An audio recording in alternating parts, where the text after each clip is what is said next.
Hello, everybody. We're about to talk about Season 2, Episode 7 of The Last of Us, the season finale called Convergence. I am not at all pleased with how they handled this episode. This is the weirdest season finale ever.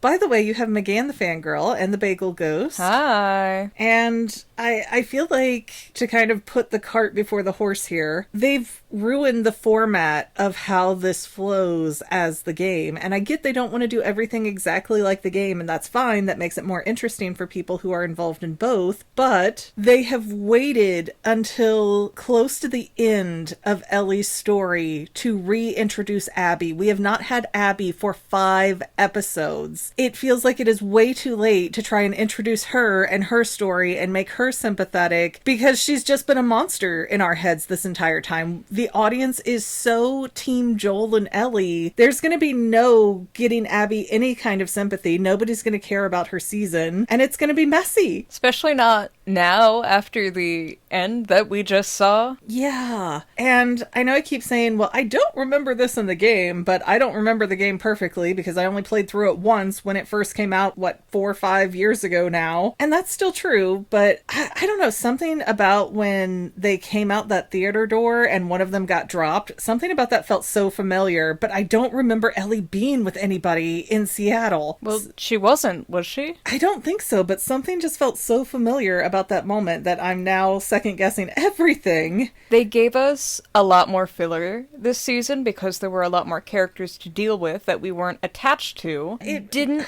work. Once Jesse showed up, it really felt like he was just going to be there to pay the price, because everything in my brain keeps screaming he should already be dead. Anyways, let's go through this a little bit more in order so that it will make more sense to those of you who, for some reason, haven't watched that episode yet. If not, you really should. So we start out with Dina and her arrow through the knee and Jesse having to push it through, because if he pulls it out, he says he's going to hit an artery. And so he keeps offering Dina a drink, and Dina's like, no, I can't drink and you can't let me die. So Jesse's like, oh, she's knocked up, but I'm not going to say anything because she's about to rip my head off. Oh, that's what tipped him off? That she was pregnant? Jesse even said that to Ellie later, of like, this girl never turns down a drink, and she said no to that. While I'm shoving a bolt through her leg, she said no to some alcohol. Well, I don't know, man. I thought he just guessed. He's got that psychic manpower. I don't know. And Ellie ends up showing up to the theater, as she does at the end of the last episode. And I gotta say, this is why I hate it when all of these modern series, towards the end, usually not the last episode, but the episode before the end, or maybe 2 or 3 before the end, and they have some giant, let's have a tell-all flashback. And then you get to the next episode feeling completely disoriented. Wait, what was going on? What just happened? Because Dina starts cleaning up Ellie's back and she's all shredded up. And I'm like, when did this happen? What's going on? Was this from all of the stalkers that they fought? Like, who did this? I think the implication was when she slid down the elevator shaft, or maybe when she encountered the cult, or I don't know, other stuff that happened that night. I don't know, and I don't remember her getting banged up when she was running from the Seraphites, but I don't remember enough about 2 episodes ago to remember why Ellie is scratched but her shirt is not torn. There's so much, but there's so little at the same time with plot, if that makes sense. It's like they had a lot of budget for special effects and makeup artists, and they're like, we're doing something. We don't know what, but we're doing something. And Ellie starts talking about what she went through with Nora, leaving out some major details like the lead pipe, but the only thing Ellie managed to get out of Nora were the words whale and wheel. And so Ellie starts telling Dina all about Salt Lake City and how Joel killed everyone to save her, and it really kind of sounds like Ellie has just learned that information, because I know we talked about in the last episode how that conversation between Joel and Ellie at the end felt like a fantasy conversation because it was too good and too cathartic. And I feel like with this confession, Dina has a weird response to it because she was so adamant before about hunting down Abby. Yeah, and then Dina gets kind of cold about it, like, oh, so this is all your guys' fault anyways, and you were the aggressors. You know, she has that air about her, but she doesn't come right out and say anything. But if Ellie already knew this information, why didn't she tell it to Dina at any point during the trip? or after Dina found out that Ellie was immune. And I know that that was a crazy night, but somewhere between A and B, it feels like Ellie could have shoehorned in there, yeah, I know exactly why Abby and her crew came for Joel. It was because I was immune and Joel did A, B, and C. But she doesn't say anything until after Nora tells her. And we also do not see Nora say whale wheel on camera, so we don't know how much of a conversation went on as Ellie was smashing her and what kind of information was dropped to Ellie as she was attacking Nora. So we still don't know for sure if the conversation between Ellie and Joel was legitimate or not, even though Ellie does say a few minutes later, no, I didn't know who Abby was when she came to Wyoming, but I already knew what Joel did. And again, just feels so sketchy, and I don't know, why would you keep this to yourself if you're telling your partner everything else? Ellie didn't actually kill Nora, not Nora, whatever she is. No, I think it is confirmed Nora at this point because they identify the third girl as Mel later. So Ellie does admit that she didn't actually kill Nora. She just left her there to suffer and rot. Probably Nora spat out a lot of bloody words. I don't know. And I don't know that I believe that Ellie did not kill Nora because it's not in her best interest to risk Nora getting rescued, or even for somebody to come down in a rabbit suit gas mask thing and Nora say enough to let them know what Ellie's doing, what she's about before she dies. I feel like a few lead pipes to the face solves that problem. That's what I mean. Like, this whole game is a lesson about why you have to end the bloodline so that there are no revenge killings. Well, Abby didn't. Because let me tell you, at least as far as US law tends to go, if you're in a fight, whether you win or lose that fight, once it's done, the parties have broken off. If one of the parties goes and chases down the other person and starts the fight over again, now the person who chased them down is the one at fault because they kept it going. So I feel like all of this could have been solved if Joel just, obliterated everybody like he attempted to do, but apparently Abby was in a cabinet. I don't know where Abby was in this hospital moment, but Joel didn't end the bloodline, but the fight was over, and then Abby decided to go pick it back up, and then Abby also doesn't end the bloodline. Like, she's not a little rageaholic monster going, well, I will bless you with your life, Ellie. Why? What incentive do you have to do that other than in some part 3 of the game, Ellie's gonna end up going in to be the cure? Well, I don't know if part 3 is gonna happen with Ellie. I don't know. I felt very strongly by the end of part 2 of the game that, oh yeah, this is what makes sense. Abby's gonna restart the Fireflies. They're gonna find a new doctor. Ellie's gonna feel bad, come to them and be like, hey, make me a cure. I want to be a ghost story. I want to be your next savior. Feel my love. I mean, she'd be a better one than the one we're getting from the Seraphites, but okay, daylight. It is now day 3 in Seattle, and it's gonna be a doozy of a day, as if the other two haven't been already. But Dina, still being a little salty with Ellie, comes in and gives her this bracelet for good luck and safety. And she is giving these hate eyes to Jesse the entire time, like he wronged her mother or something. After getting to know Jesse, I entirely understand it. He is a little overly full of himself. He's so insufferable to me. I think he's a good guy. I think, like he mentions, he was kind of raised to be a public servant type of person, to put everybody else first, to put the good of the community above what he wants. And I think that's made him kind of arrogant, and that he's owed because he's giving. And so while Jesse and Ellie go out and Dina decides to stay behind because obviously Limpy's not going to be much help right now. Hoppy. Hop along. Pogo stick.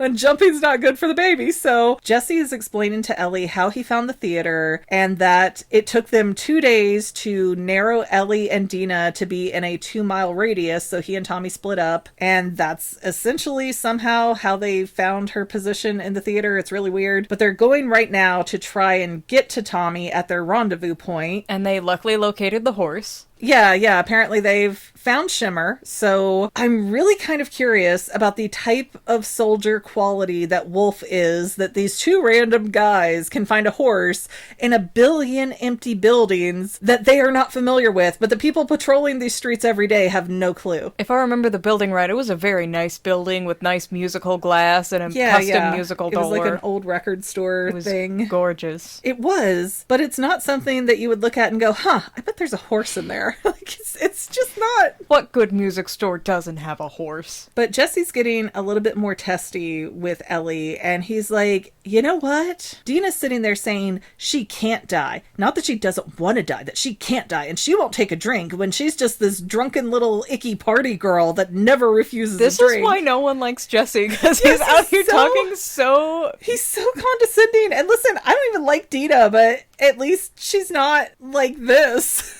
And so Jesse comes to the conclusion of like, I'm not stupid. I know she's pregnant. Oh my God, is Jesse a nice guy? TM, a nice guy TM. And Ellie's like, oh man, she was going to totally tell you at her own time. And his face changes and she goes, no, you were guessing and I fell for it. Oh no. And the whole time that they are loudly having this pregnancy argument about like, I just want to get my baby and get out of here because I can't die either. And I'm like, oh dude, you said something in a horror movie that guarantees you are not going to make it to the end of the horror movie. And we were right. He doesn't. But they're doing this argument loudly in broad flippin' daylight. And they don't even seem to be ducking behind corners and looking where they're going. They're just walking as if, who cares? I obviously know everything about the wolves and their patterns. I've been here 2 whole days. They couldn't possibly switch things up on day 3. And Jesse goes into such a power guilt trip a little later. It's like, well, it took us 2 days to find you. It was exhausting. There were so many close calls. You should be grateful. We saved you. It's like, yeah, dude. Jesse's like, I have to be a service person, and so you better be at my boots licking them in gratitude for how good my service is that I've given up everything for. So they end up in broad daylight again, walking into this weird little garage thing, and all of a sudden Ellie's radio's going off, and they're like, hey, the scar's going that way, the scar's in the garage, and so they duck and hide because they think, oh crap, they must have seen us. But no, an actual Seraphite runs in, and he's doing a weird little prayer thing as these 6 wolves surround him, strip off his clothes, and carry him off. And Ellie is wanting to jump out there and just bang, bang, bang, bang, bang, bang, and set this kid free. But Jesse stops her, and the wolves have absolutely no sense of peripheral vision because they do not see or hear these guys. Again, these guys are so badly trained. Stormtroopers, maybe?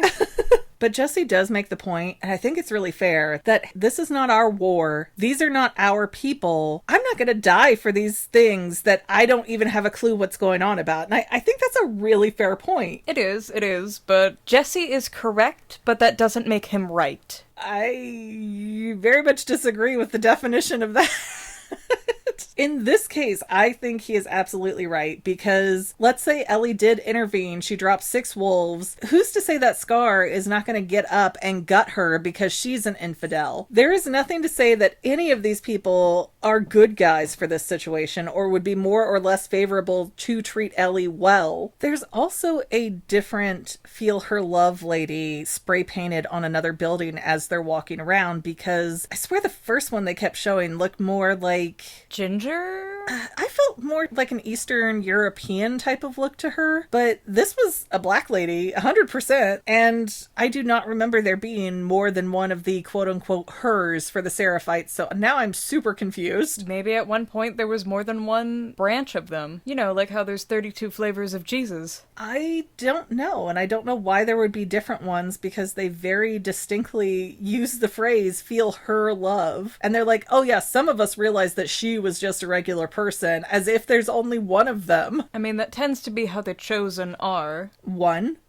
Yeah. I know, so why are we seeing different women being spray painted? They said they might have made a mistake on it, I don't know. Although, speaking of mistakes, we cut over to the wolf camp outside of Costco because, like you do, which kind of irks me because I always thought the best place to hold up in a zombie apocalypse would be like a Sam's Club or a Renaissance festival where it's already gated. And there's already weapons inside. And castles, and yeah, there's all sorts of things that you could use use to your advantage and room to plant crops. It's great. And I feel like this scene outside of the Costco is the weirdest, most does not belong in this series moment, because we have the lady who was Leon's mother. I've forgotten her first name, the sergeant or lieutenant, whatever. She's one of the commanders in Wolf. She is the lady whose son Leon became part of the Wall 2 episodes ago. New meaning to wallflowers. For real. And I only remember her son's name because it's like Leon Kennedy, and so that struck in my head. But she's talking to Isaac, and Isaac's like, where's Abby? I can't find Abby. And the other soldier is like,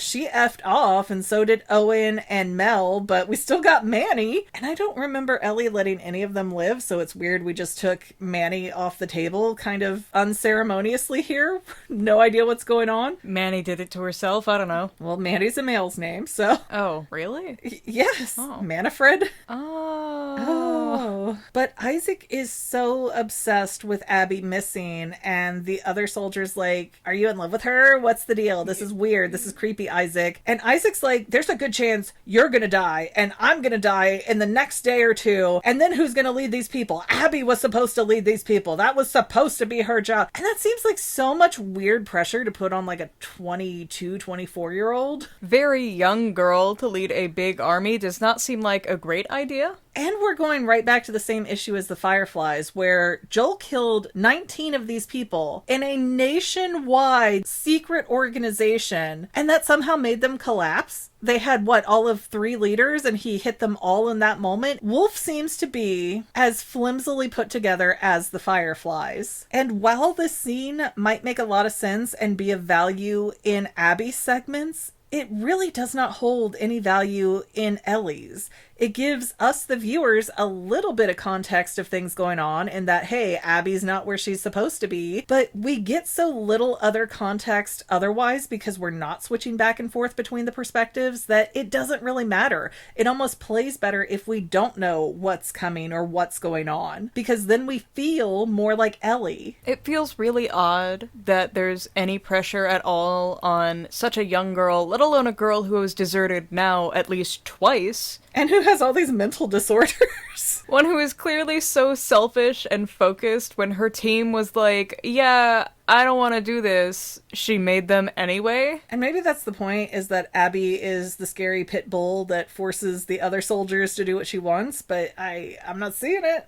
I'm not seeing why they would fight for Abby. She just feels like a spoiled child to me. She does feel like she's been overly indulged, and that they've tried to say, okay, so instead of wanting revenge, let's just make you strong so you can be a leader, and then that's your revenge, haha, and it didn't really work. But then they're like, okay, well, let's just go from there. We don't know. She's already like a trained killer now. Anyways, we flip back over to Jesse and Ellie getting into the bookstore. Tommy's not there, and Jesse has a little heart-to-heart with Ellie that feels like too much information, where he goes, I don't really care that you're with Dina because I don't love Dina the way that you do.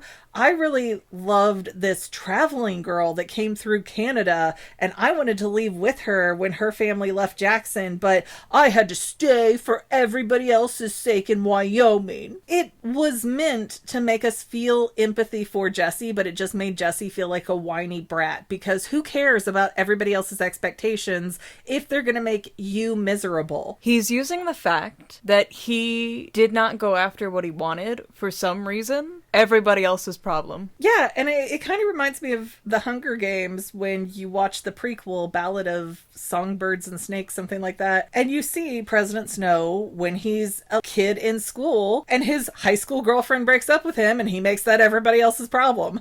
For 70 years he holds this grudge because this girl broke up with him, and it feels like the same kind of thing of, oh, I could have been happy. I had this girl that I was in love with. Boy, you could have got bored with her 2 weeks later. You could have gotten in a tent with her, found out she farts like a rancid dying dog, and said, what have I done with my life? This happened to you a lot? I'm just saying, Jesse was in love with the fantasy of this person that he knew for 2 weeks. That is not really knowing a person. And especially when you've got creature comforts in a place like Wyoming and everybody's on their best behavior, he doesn't know her at her worst. He doesn't know her on her bad days. He knows her when everything is peachy and cherry and she can give him whatever he wants on demand because he's paying her to be there with him by buying her art. Gotta love that he fell in love with a girl who was going to Mexico, so he dated the only Mexican in the group. Oh, is she? She's not white. I know Dina looks Hispanic, but I wasn't gonna guess if she was like Hispanic or Middle Eastern, or I wasn't gonna try to guess where she was from. I'm guessing.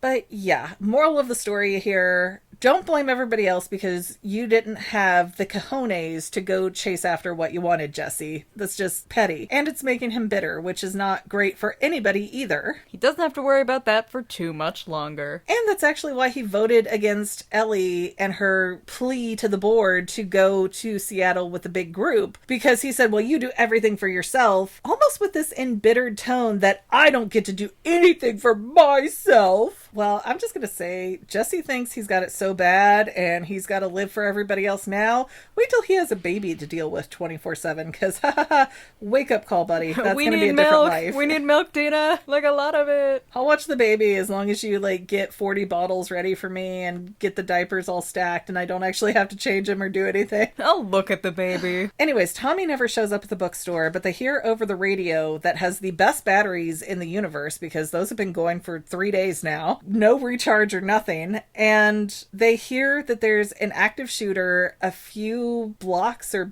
I don't understand the measurements that they use, but not far from there is an active shooter. They're like, that has to be Tommy. Let's go get him. And while they're en route to that, Ellie looks over. She sees a whale. She sees a Ferris wheel. And she goes, that's whale wheel. Abby's in the aquarium. Abby's in the aquarium. And Jesse's like, what is wrong with you? We have to get Tommy. So Ellie goes, we don't know that that's Tommy. I'm going this way. F off. And they have a big fight about, oh, you think you're better than me, Jesse, but you're not.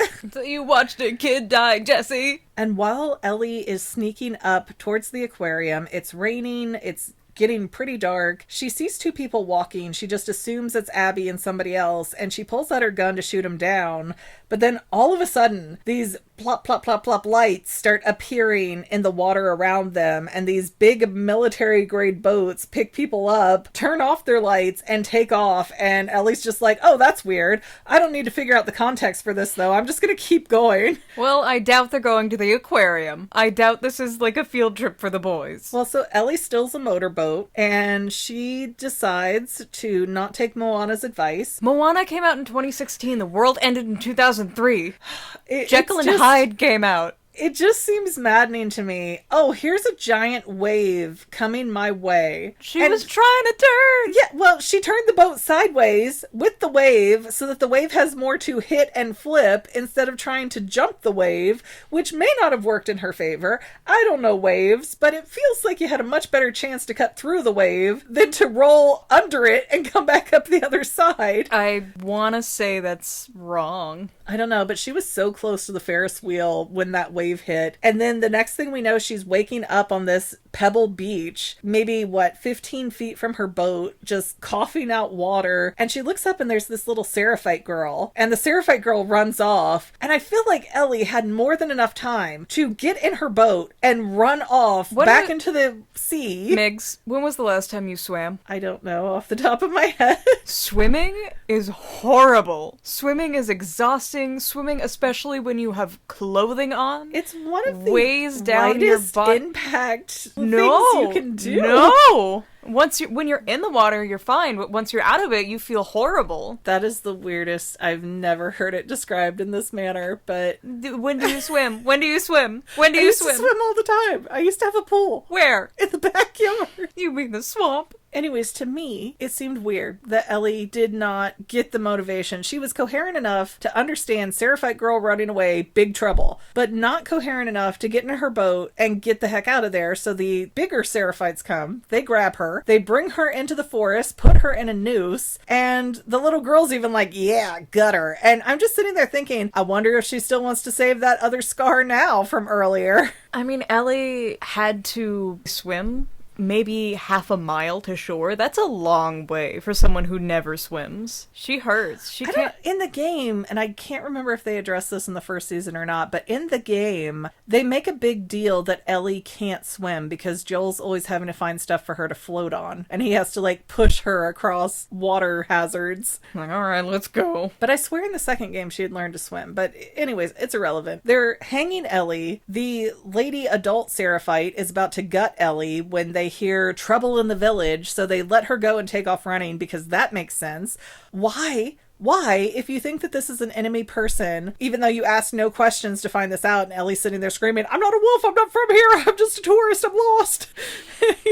So believable in the middle of the night, though. How do these people get new members? Because they gut everyone they find. The membership office is closed right now. There's a war. Forever? We'll see. But I would have at least finished gutting her and walked away because you've just left an asset on the other side's board, potentially, to come and shoot you from behind while you're running to the village. It does not make sense to me not to finish the job.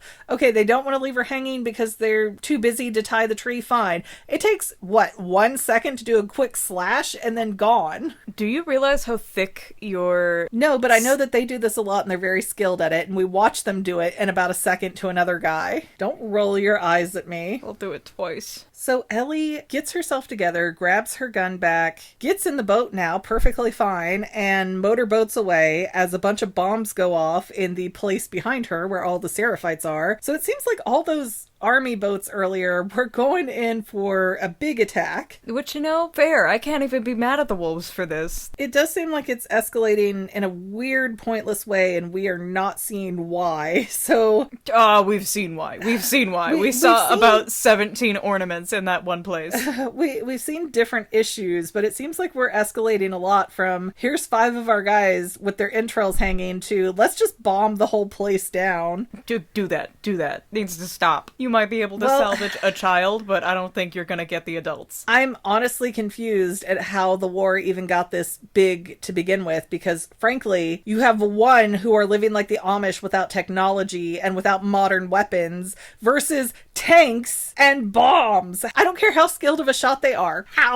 How are they not eradicated if the wolves don't want them there? I don't know. Anyways, Ellie finally gets to the aquarium, gets up on the deck, she finds a broken skylight, so she gets into the building, she dries up her bullets, because apparently you need to have very dry bullets, otherwise the gunpowder won't ignite and the bullets won't do their thing, but it seems like she got them too dry in a few minutes, but we'll get to that.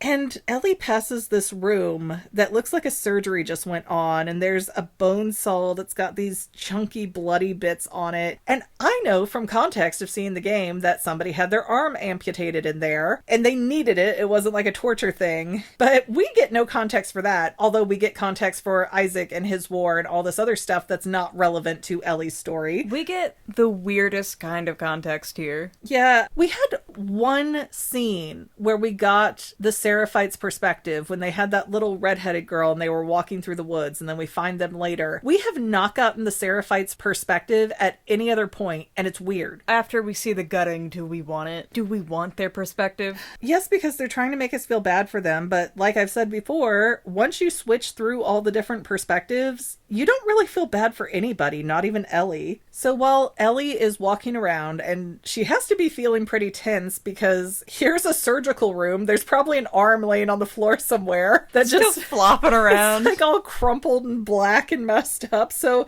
Ellie's got to be on edge of what are these people doing? And she sneaks into a room where Mel and Owen are at odds with each other because of Abby's behavior and all the stuff she's doing. And I love that Ellie tries to do the map trick that Joel uses when they get to Wyoming, and they had that Native American couple hostage, and he's like, hey, your wife showed me where these people are and where I want to go, now you show me, and it better be the same spot or I'm gonna take you both out. And just so unbothered, the husband's like, did you tell him the truth? Yeah. You telling me the truth? Yeah. Just I love them. They're best characters. Joel also did that when Ellie got kidnapped by the cult. Remember that? Yeah. Oh, yeah. Yeah. So I love that Joel has rubbed off on Ellie in that way, and she's also doing that. But instead of doing what was asked, because Ellie's sitting there saying, I don't want to kill you guys. I'm not like you. I'm not like Abby. I just want Abby. Even though she's already taken Nora out, quote unquote. She at least got her infected. Yeah, got her infected, broke a bunch of her bones, but I didn't kill her, so it's fine.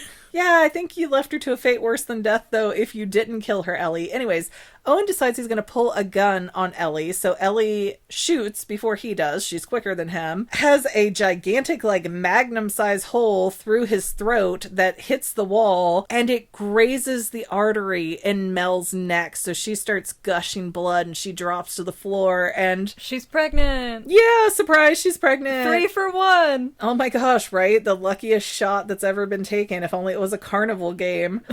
But, oh, Mel was so soul-crushingly sad because you can tell she's losing feeling in her body and she's just trying to talk as quick as she can, going, hey, just cut me open, take my baby, cut me open, oh, you're doing such a good job, and Ellie's not doing anything. She's not even telling this poor woman, yeah, I got the baby out, it's fine, it's not even giving her the slightest bit of comfort. The lady is delusionally comforting herself as she's dying, and it is so tragically depressing when you stop and think about it. Very sad, very sad. Boo. The thing is, I think Mel would have probably helped Ellie if she had not gotten grazed by that bullet, because Mel seemed to be fed up with Abby's junk too. If only Ellie shot a little bit more to the right. It seems like Mel would have been, yeah, Abby needs to learn a lesson. She's right here. Go get her. I'll come with. So, as Mel dies, Ellie has not saved this baby. She's kind of panicked to the point that she doesn't know what to do or how to cut or where to cut, that she's not gonna try to get this baby out at this point. And that's when Jesse and Tommy reappear. And none of the 3 of them try to help her or try to get this baby out, try to do anything in the slightest. They're just like, not our problem. Let's go. Come on. It's fine. Jesse was there to give a judgmental look, though. Like, no advice, no comfort. The fact that Ellie was obviously crying during this. Well, I mean, when you go on a revenge killing spree, you gotta expect it might be a little hard, but who am I to say? It's not like Ellie had access to a therapist or anything in this version. No. So they all get back to the theater, except for, Mel and her baby. No, they're not going anywhere but the floor. But Tommy is talking about, hey, you need to make peace that we're not going to get Abby. We're just getting out of here with our own heads still attached, and that's got to be good enough for now because this place is insane. It'd be one thing, I think, to fight the wolves and fight the military and work around that, but the Seraphites too? No, I get it. Get out of there. I'm surprised they didn't even try to turn back once they saw all the gutted men. Yeah. That would have been my cue to leave. Well, Abby gets into the theater because they hear a big commotion out in the lobby as Tommy goes off to pack everything up. And I remember this part in the game so well because I remember feeling sick and going, I don't want to fight Ellie. But we've had no context for Abby up until this point. Remember, for 5 episodes, she just came in as this angry HBIC and then disappeared and we have no idea what's happened to her. So she shows back up angry. And the thing is, she tracked these people down having no idea who they were. Because as soon as Jesse and Ellie run out of the theater, blam, Jesse's shot in the head, he's gone. It feels weird that she continues her shoot first, ask questions later to the corpses. Because she's so mad. She's so mad she doesn't care. And then she's like, whoopsie-doo. Okay, and this is bugging me because I remember this moment in the game really well, this feeling of running out the theater door and the person with you gets shot and dropped and Ellie has to hide, but I cannot remember who was with her because I know it wasn't Jesse, and I have no memory of Ellie traveling with anybody else there, so that's making me slightly crazy. If you know, please leave me comments. I feel like Tommy is the only other answer. But Tommy was refusing to go, and he's the one that riled Ellie up into going. So I don't know, it's been too long, my brain is too fuzzy. But once Ellie stands up, Abby's like, yeah, this is why you gotta end the bloodline so that there's no more revenge killing. Well, Abby didn't know that. If Ellie had only screamed out Dad before she killed Joel.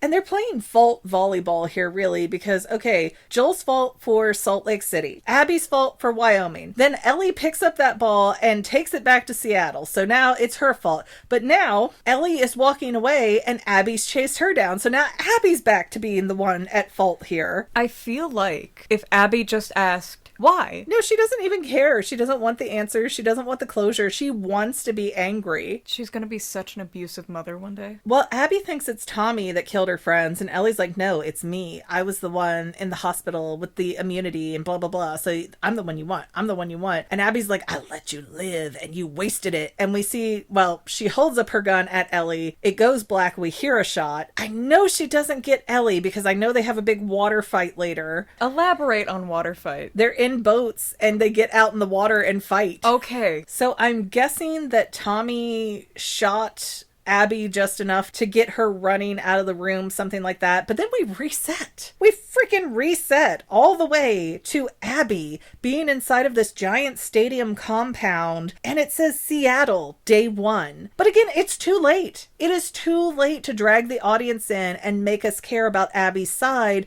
when we've already gone through all of Ellie's story arc. Had a very quick end, didn't it? I think it's stupid. I think the next season, they're going to have 3 episodes of just Abby, going to meet back up with Ellie. We're going to see what happened with the shot that's not really Ellie getting offed. And then these two are going to be going back and forth at each other until they have their big brawl. And this is where they're going to introduce Lev. And oh, look how empathetic Abby is because she got this trans kid that she wants to save who's a scar, and she's changing and she's better. But it doesn't matter because we only know her now as a rageaholic monster. I think it's too late. I think it's too late to bring in Abby's story. They should have been doing this in tandem. Ellie day 1, Abby day 1. Ellie day 2, Abby day 2. Not what they've been doing. There is no way, no realistic way that we are going to get any of the viewers to empathize with Abby more than Ellie. No, and it was really hard to do that in the game, but you would spend so much time with Abby in between the Ellie segments that you would be forced to kind of feel empathy for her and understand her side and see where she's coming from. And it didn't completely work because I don't think anybody ends that story like, yeah, go Abby. You know, she's still kind of a beast, but it made a difference. And I think they have obliterated that difference in the show. I'm assuming Abby also didn't ask why in the game either. Not that I remember.